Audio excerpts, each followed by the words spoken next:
Hey guys, what's up? Welcome to my channel, Becca Diaries. On this channel, I talk about friendship, personal development books, and from time to time, storytelling. Today's story is not nice at all. It's not cool. It's not cute. It's not.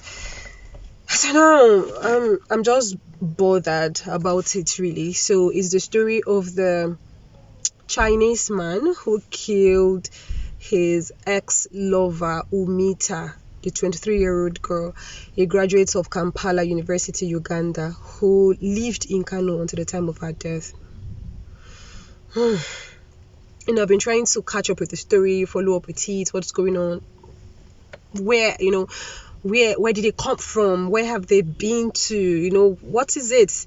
Because some of the headlines I saw was, oh, this Chinese man who really wanted to be with this girl, and because the girl refused to date him, then he stabbed her to death.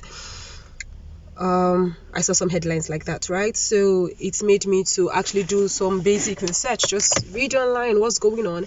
And I think the most expository of the materials I read was the part where her mom spoke a bit, just a bit, and it just gave me a little bit of insight.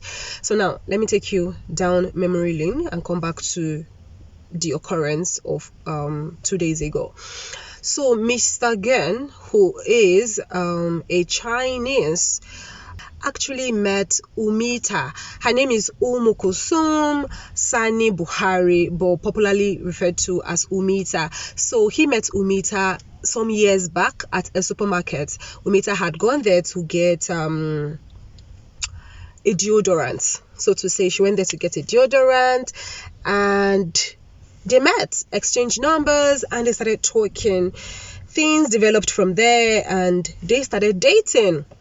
However, I think her mom and her siblings were quick to realize that there is this cultural gap, between them. There is this huge cultural gap, because when Mr. Geng visited them in the past, he would go into the house, sometimes even go into Ummita's room. And you know what it is, as a young Nigerian, not to talk of a northerner, as a young Nigerian, you're a lady, you're living with your parents. A man that is not your husband cannot come into the house to see you. Go into your room. Maybe in some clans, you can actually get into the sitting room, the common room. But in most places that I know, you can't go into the room where the young lady who is unmarried, lives. But the sweet thing about the northern culture is the fact that if you're not a part of their family as a man and you're visiting them, especially in that context, you're visiting a lady that you want to marry, you stay in the zaure, like where they actually receive visitors. If you're someone so dear to their heart, or you are now a frequent visitor, or they so wish, they can bring you into maybe their sitting room. But this Chinese man, Mr. Geng, would not even stay at the zaure. He wouldn't stay in the room, like the sitting room. He would go into the ladies' room, and according to the mother said sometimes it's the older brothers, Ummita's older brothers, that would come send him away to say, you know what, come and be going. Apparently their father isn't alive anymore, so he's not there to intervene, so the older brothers will do the job of their father. So they went on like that. Ummita and Mr. Geng actually dated for 2 straight years, and they were obviously in love. I saw their videos, I saw pictures. They were obviously in love. And from what Mr. Geng is actually claiming now, that he spent a lot of money on her. People are speculating, oh, maybe he sent her to school, maybe he was one who built the house where he killed her, a lot of things that are not really traced to any verifiable source, so that's why I'm not even putting that into consideration. Anyways, he said that he has spent a lot of money, but he didn't mention how much or to what extent he did favors and all that. What is however clear is the fact that they were in love. They were in love. Everyone saw that, her relatives saw it, her mother saw it, and both of them, knew they were in love, and they planned to get married. Now, there is this sweet thing in our culture again, where you're not the only one determining if you want to marry this person, whether as a man or as a woman. Your parents also have a say. They get to check out the person's background. They get to check, is this person a good fit for our child and all that. In the North, again, this thing that you people hold lightly in other places, in the North, it is very strong. They carry out background checks. They get to ask questions. They get to see them as a family, and they decide, okay, your mom, your dad, uncles, aunts, they get to decide, okay, is this person a good fit for our child? And they sat down as a family, and according to Ummita's mom, the paternal uncles said, okay, you know what, for so many reasons, this isn't right. You are not getting married to this man.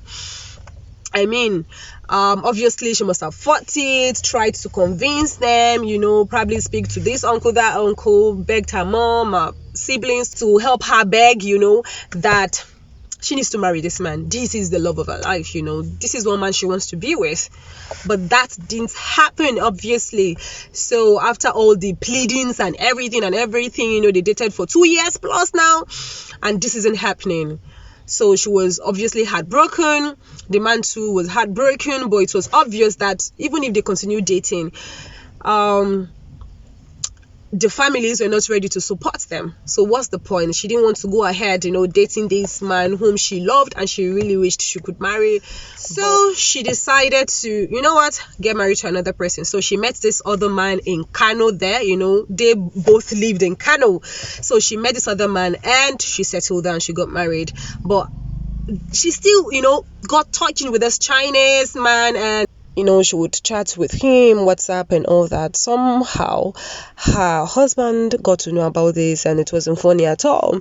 According to her mom, this wasn't the reason she got divorced, because just, I'm not sure how many months or maybe even up to a year that she got married, she separated with her husband and moved back to her father's house. Remember, her father is late, so she moved back to her father's house, and she started living with her siblings and her mom once again. As soon as Mr. Geng, remember, he's still in touch, as soon as he realized that, it seems he has a chance now that she's divorced, probably they could get back together. But Ummita, knowing that, okay, this will just be waste of time, and it will just break their hearts more, because even if they get back together to, date and all that, it would never work, it will never work out. They will never end up marrying each other, even though they really loved each other, and that's the person she really wanted to get married to and all that.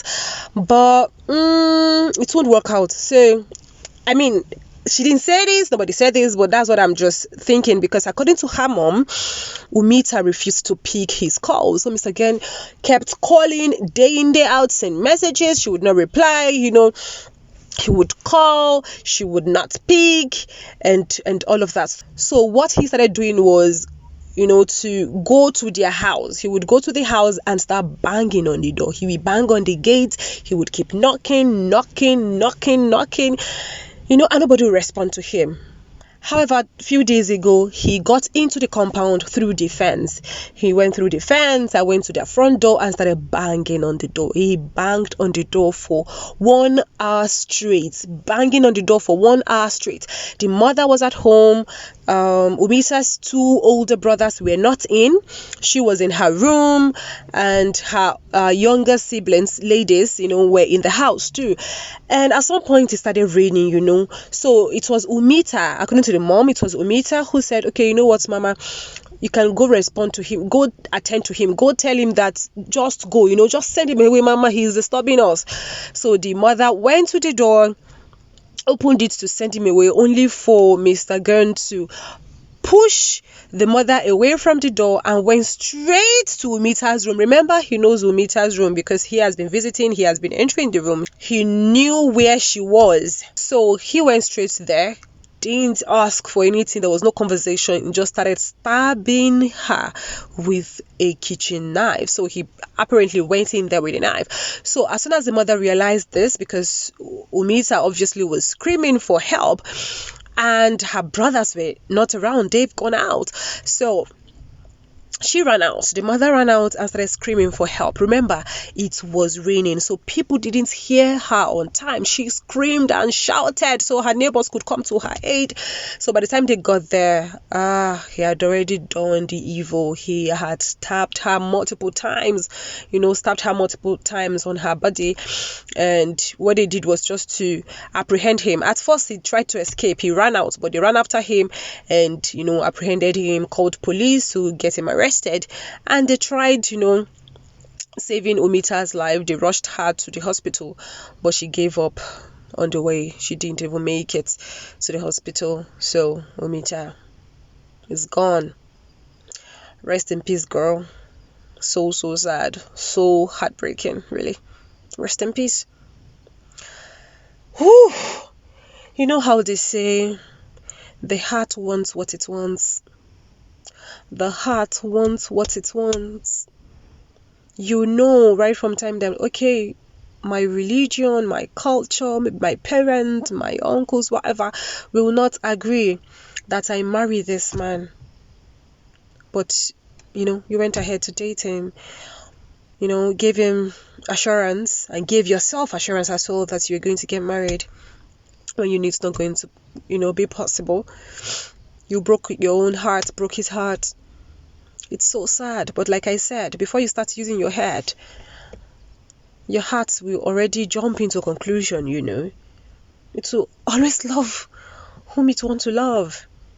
And then you'll be the one to start sorting it out in your head and say, okay, you know what, this is not right. I shouldn't be giving this person attention. Okay, I shouldn't be picking the calls or replying the messages just to, show him that this cannot work, even though I want him as much. Woo! This is a really sad one. And somehow I'm thinking maybe the family could have, maybe handled it better than they did. I don't know. I wasn't there. I don't know. I'm sure probably they tried their best. I don't know. Maybe there was something they could have done. What do you think, guys? What do you think about this whole thing? It's really a mess. What do you think about this? It's really, really, really sad. Some people cannot, they don't know how to handle heartbreak. They cannot handle heartbreak. And because he doesn't understand, I'm sure Mr. Geng doesn't really understand the culture, all of the things that, are actually put into consideration. He probably thought, oh, it's the girl who is doing what she's doing, just for herself. He probably didn't understand that it's the family saying this is not going to happen, and that probably she is powerless. There is nothing she could have done. Whew, so sad. With the soul of Ummita, rest in peace, and may she get the justice that she deserves. There is nothing in this world that should make you take the life of another person. Honestly. That's why sometimes I try to just give reasoning to people who display on social media. Probably that ranting will help take the suicidal thoughts or murder thoughts away from their brains. Let them just display whatever they want to display on social media. Better still, take this person to court, because what he's saying is, oh, she broke my heart after all the money I spent on her, all of these things. Don't take her to court. Let her provide the money.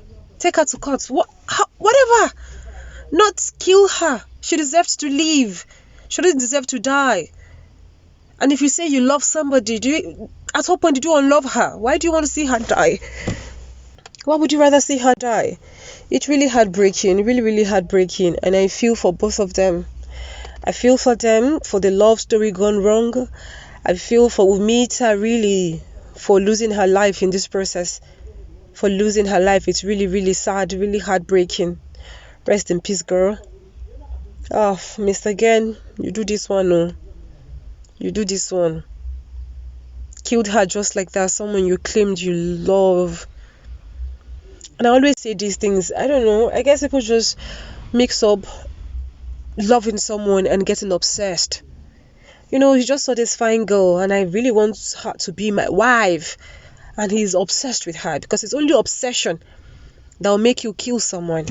It's obsession that will make you do this kind of thing, that will not give you the chance to think about the consequence at the end of the day.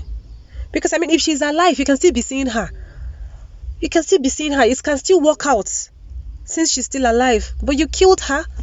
And you went there to kill her because you went there with a knife. He didn't pick a knife from their house. He went there with a knife. He went there with the intention of killing her. And he stayed. He waited for 1 hour plus, banging, at that door. Banging on the door. Waited for 1 hour to accomplish his mission. What kind of obsession is that? I think we should be able to differentiate between people who really love us and people who are just obsessed. We should be able to see it. It's so sad that Ummita is gone. It's so heartbreaking, so sad that she's gone. I only hope and pray that she gets the justice that she deserves. Ummita, may your soul rest in peace. Guys, I don't know. What do you think about this? Just really sad.